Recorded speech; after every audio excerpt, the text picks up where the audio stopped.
అంటే ఇక మన ఆంధ్రప్రదేశ్ విషయానికి వద్దామండి. కాప్ రాక్స్ మొత్తం హాట్ గా ఉందంతా కూడా. పద్మనాభం గారి సంస్మరణ సభకి వెళ్ళినందుకు బోండా ఉమ్మ గారికి ఆయనకు సంజాయిషి అడగాలి అని ఆల్రెడీ అధినేత చంద్రబాబు నాయుడు గారు రాష్ట్ర అధ్యక్షుడు పల్లా శ్రీనివాసరావు గారిని కూడా ఆదేశించినట్టుగా తెలిసిందండి. అయితే బోండా ఉమ్మ గారు ముందు ఏం మాట్లాడారు ఒకసారి బోండా ఉమ్మ గారు బయట ప్లే చేయండి. అక్కడ ఆయన మాట్లాడింది కొంచెం కాంట్రవర్సీ అయినట్టుగా అనిపిస్తుంది. 19లో అధికార మార్పిడి జరిగిందని కూడా తెలియజేస్తా ఉన్నాం. మేము అధికారం కోల్పోయాం 2019లో. ఆ 2019లో మేము అధికారం కోల్పోవడానికి ముఖ్యమైన కారణం ముద్రగడ్డ పద్మనాభం గారి ఉద్యమం అని కూడా తెలియజేస్తా ఉన్నాం. అంటే ఈ కాపు సామాజిక వర్గం ఎటువైపు నిల్చుంటే అటువైపు ప్రభుత్వాలు వస్తాయి. రాష్ట్రంలో 5 కోట్ల జనాభాలో 1 కోటి మంది పైగా ఉన్నటువంటి దానికి ఆయన రెస్పాండ్ అవుతూ కూడా ఒక మాట అన్నారండి.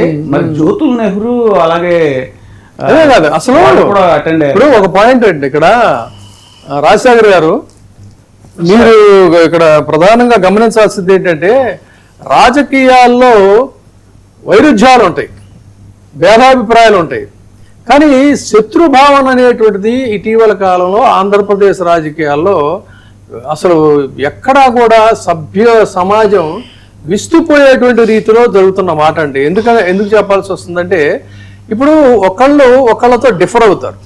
డిఫర్ అయినంత మాత్రంలో ఒక కార్యక్రమానికి, అది కూడా సంతాప సభలకి వాటికి వెళ్ళకూడదు, అసలు కూర్చొని మాట్లాడకూడదు, పెళ్లిళ్ళు ముఖముఖాలు చూసుకోకూడదు, చిరునవ్వులు నవ్వుకోవడానికి అసలే కుదరదు అనేటువంటి ఒక సంప్రదాయం సంస్కృతి ఇది. అసలు దీని సందేశం ఏంటంటారు? ఇప్పుడు ఒక మంచి వ్యాలిడ్ పాయింట్ రేజ్ చేశాడు బోండా ఉమ్మ కూడా. ఏమనంటే నేను అంబటి రాంబాబుతో మాట్లాడటం అనేటువంటిది తప్పు అయితే, మరి ఇదే ముద్రగడ గారి సంతాప సభలో జ్యోతుల నెహ్రూ కూడా అటెండ్ అయ్యాడు, రాధా అటెండ్ అయ్యాడు. సో వాళ్ళు కూడా అక్కడ ఇతరత్ర పలకరించుకున్నటువంటి పరిస్థితులు ఉన్నాయి అని చెప్పని, అది దానికి అసలు నోటీసులు ఇవ్వటం ఏంటి, సంజాయిషీలు అడగటం ఏంటి, ఇదంతా చూస్తూ ఉంటే ఒక తీవ్రమైనటువంటి అభద్రతలో చంద్రబాబు గారు ఉన్నారేమో అనిపిస్తుంది. మీరేమంటారు? ఖచ్చితంగా సార్. ఇప్పుడు సంస్కృతి రాను ఇదొక విష సంస్కృతి లాగా తయారవుతా ఉంది ఈ చంద్రబాబు నాయుడు వస్తూ ఉంది. ఇప్పుడు దాదాపు నేను 40 ఏళ్ళ నుంచి రాజకీయాల్లో చూస్తా ఉన్నా.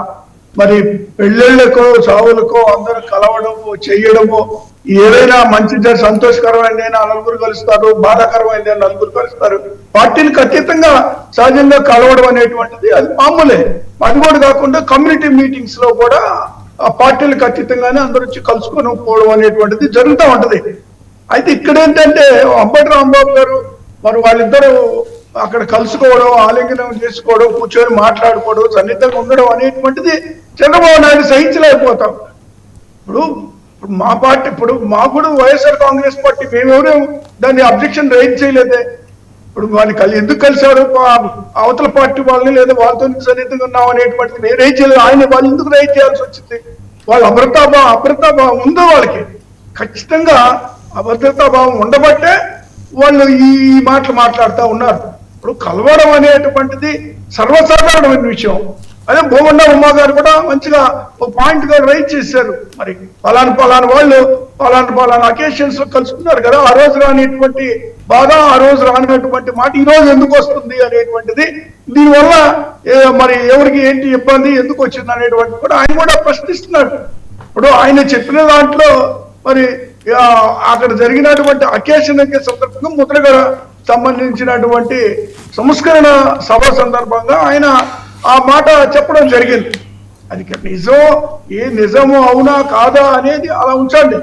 కానీ ఆ సందర్భంగా మనం ఆయన గురించి మాట్లాడేంత అవసరం ఉంది. ఆయన ఉద్యమాలు చేశారు కాబట్టి ఖచ్చితంగా వీళ్ళు కాపులకి వ్యతిరేకంగా ఈ కూటమి లేదా తెలుగుదేశం పనిచేసింది కాబట్టి, గతంలో వాళ్ళ అధికారంలో 14-19 టైంలో చేశారు కాబట్టి ఆ విషయాన్ని మరి ముద్రగడ ప్రస్తావించారు, ఉద్యమాలు చేశారు కాబట్టి సహజంగా కాపులు కొంత వ్యతిరేకించడం అనేటువంటిది కూడా జరిగి 19 ఎన్నికల్లో వైఎస్ఆర్ కాంగ్రెస్ పార్టీ కూడా అత్యధికంగా మద్దతు ఇచ్చిన మాట కూడా వాస్తవమే.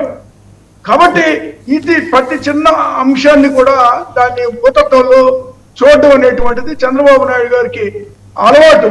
కానీ ఇప్పుడు వాళ్ళు మాత్రం కొంతమంది మాత్రం ఒక సెక్షన్ ఆఫ్ పీపుల్ మాత్రం ఎవరైనా కలుసుకోవచ్చు, ఎవరైనా సరే పొగుడుకోవచ్చు, లేదంటే వాళ్ళతో కలిసి అన్నిట్లో పాల్గొనవచ్చు.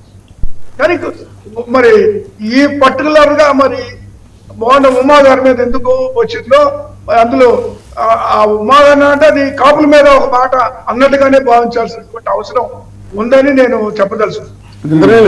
ఇంద్రనీల్ గారు గతంలో రాజశేఖర రెడ్డి గారు సీఎం గా ఉన్నప్పుడు ఆయన దగ్గరికి సాక్షాత్ గుమ్మడి నరసయ్య గారు ఒక ఇంటర్వ్యూలో చెప్పారు, ఈ మధ్య కూడా చెప్పారు ఆయన, ఏదన్నా ఉంటే ఆయన దగ్గరికి వెళితే పార్టీలకు అతీతంగా ఆయన పిలిచి వెంటనే ఫైల్ తెప్పించుకొని సంతకం పెట్టి పంపించేసేవారని చెప్పని. ఇదే మాట ఒకసారి హరీష్ రావు గారు కూడా ప్రస్తావించారు. వారనే కదా, చాలా మంది ఎమ్మెల్యేలు మిగతా పార్టీలకి సంబంధించినటువంటి వాళ్ళు ఉన్నారు. ఎవరైనా సరే ఏదైనా ఇష్యూ ఉంటే ఆ రోజుల్లో సీఎం దగ్గరికి వెళ్ళి పార్టీలకు అతీతంగా వెళ్ళి పనులు చేయించుకొని వచ్చే పరిస్థితి. కానీ ఈ రోజున చంద్రబాబు నాయుడు గారి దగ్గరికి తెలుగుదేశం పార్టీను లేకపోతే బహుశా బీజేపీకి కూడా యాక్సెస్ ఉందని నేనైతే అనుకోను, ఏదో అతి కొద్ది మందికి తప్ప, అంతా ఇదైపోతే అసలు శత్రుభావన అనేటువంటి విషయానికి వచ్చినట్టయితే మీరు చూడండి, ఈ మధ్య మంగళగిరిలో రాజశేఖర రెడ్డి గారి వర్ధంతి సభ జరిగింది. ఒక్కసారి మనం జయంతి సారీ క్షమించాలి జయంతి సభ జరిగింది. ఒకసారి మనం ఇది చూద్దాం. మంగళగిరిలో రేవంత్ రెడ్డి గారు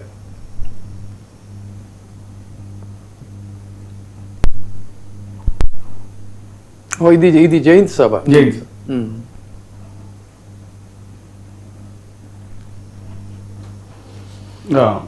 యాక్చువల్ మనం ఈ సందర్భంగా ఇందాక కూడా అనుకున్నాం సార్, గతంలో ఆయన తారకరత్న అసలు ముందు ఇక్కడ విజువల్స్ ఒకసారి చూస్తే ఈ సభలో సాక్షాత్తు సరే అదేమంటే ఆయన పాతగా అంతకు ముందు కాంగ్రెస్ మ్యానే కాబట్టి ఆయన వచ్చారు అని అంటారు. కానీ అక్కడ గమనించండి, అక్కడ చూసినట్లయితే కమ్యూనిస్టులు ఉన్నారు, అందులో ఇతర పార్టీల వాళ్ళు ఉన్నారు. వీళ్ళంతా కూడా మరి ఆ సభకు అటెండ్ అయినటువంటి పరిస్థితి. కమ్యూనిస్ట్ నాయకులు చాలా మంది రాజశేఖర రెడ్డి గారి దీనికి ఇక్కడ హైదరాబాద్ లో కూడా జరిగినప్పుడు ఇక్కడ కూడా అటెండ్ అయ్యారు. సార్ సార్ నేను ఒక విషయం చెప్తాను, మీకు ఇంకొక ప్రశ్న వేస్తా. ఇది ఇలా ఉంటే ఇది ఒక రాజకీయ సంస్కృతి అండి. ఎవరు ఏ పార్టీల వాళ్ళైనా సరే శుభానికైనా అశుభానికైనా సంతాపానికైనా ఆనందానికైనా పరస్పరం పంచుకోవడం అనేటువంటిది వాళ్ళ యొక్క భావజాలాన్ని, ఇది ఒక సత్సంప్రదాయం.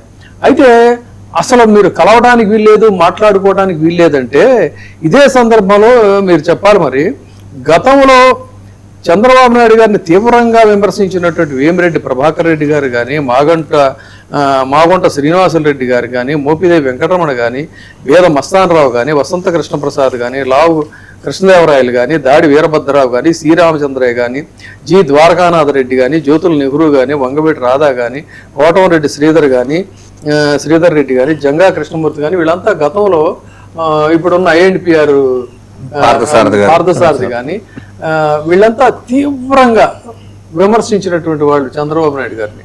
మరి వీళ్ళందరూ ఇవాళ ఆయనకు సన్నిహితులు అయిపోయారు కదండి. ఆయన పార్టీలో చేరాకంటే గంగలో మునిగితే ప్రక్షాళన అయిపోయినట్టుగా వాళ్ళు తిట్టిన తిట్లన్నీ కూడా పూర్తిగా ఇదైపోయి వాళ్ళు పవిత్రులు అయిపోయారు అనుకోవాలా? మరి దాన్ని ఏ రకంగా చూస్తారు ఆయన? సార్ ఇక్కడ అసలు ప్రాబ్లము వాళ్ళు బయటకు మాట్లాడుతున్న వేరు, ఇంటర్నల్ గా ఏదో బోండా ఉమా గారిని టార్గెట్ చేశారని